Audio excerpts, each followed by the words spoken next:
So the other day I found out that the CIA is preparing some kind of criminal referral against me, a crime report to the Department of Justice on the basis of a supposed crime I committed. What's that crime? Well, talking to people in Iran before the war. They read my texts. So the crime under consideration apparently would be the Foreign Agent Act or something like that, acting as an agent of a foreign power. And I don't expect this to go anywhere. I'm not too worried about an actual criminal case against me for a bunch of reasons. One, I'm not an agent of a foreign power.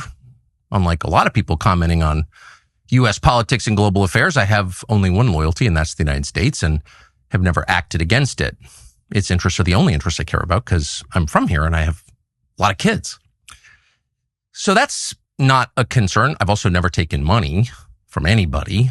Don't need it, don't want it, and that's provable.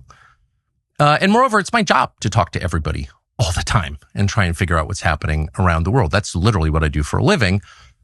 And I'm not going to stop doing that. Nor should I don't think. I'm also an American. I can talk to anybody. I have no secrets to divulge. So legally, I think the case is ludicrous, and I doubt it will even become a case. I'm bringing this up for a couple of reasons, though, and they're pretty obvious. One is that countries tend to become more authoritarian in wartime. It's just the nature of war. People are dying.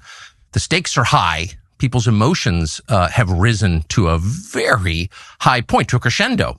And so there's much less tolerance for any kind of dissent in the homeland. The irony, of course, is the United States fights wars on behalf of freedom, but there's always less of it here in our country during war. So that's a widely recognized phenomenon, and it's likely to happen now too.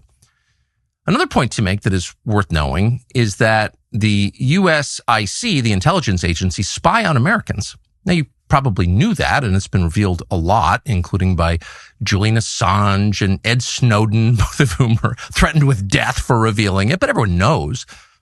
But it's probably a little more widespread than most people understand, and it's outrageous. There's no justification for your government, which you own, you're a shareholder in it, you pay for it, to be violating your privacy like this. But it happens all the time. And in fact, one of the reasons that CIA or people within CIA, just to be clear, it's a huge, sprawling, disconnected agency. What it does in a specific case doesn't represent what everybody in the building thinks, but there are some people who are mad at me for my views about Israel. And they have some latitude. And one of the reasons they pass on criminal complaints, in effect, to law enforcement is to justify warrants for spying on Americans. So that is an absolutely real thing. But the main reason they do it is to leak the existence of the investigation, such as it is, to the media, and then humiliate and terrify the subjects of this op. And that's, of course, happened to me repeatedly, many times, including in famously 2021, when I was still at Fox News and trying to set up an interview with Vladimir Putin. And the NSA, I heard from someone there, had grabbed my text messages with an American citizen and had leaked them to news outlets. Those texts were basically my attempts to set up an interview with the foreign head of state, and they leaked them to the New York Times in order to stop the interview, which they successfully did, by the way. And they admitted that they were spying on me. This is not a fantasy. It actually happened. They did it again 2 years later. My second attempt to get a Putin interview, I managed to get it anyway, and they've done it since. And so when you get a call from a reporter who knows the contents of your texts, it's pretty clear something's going on.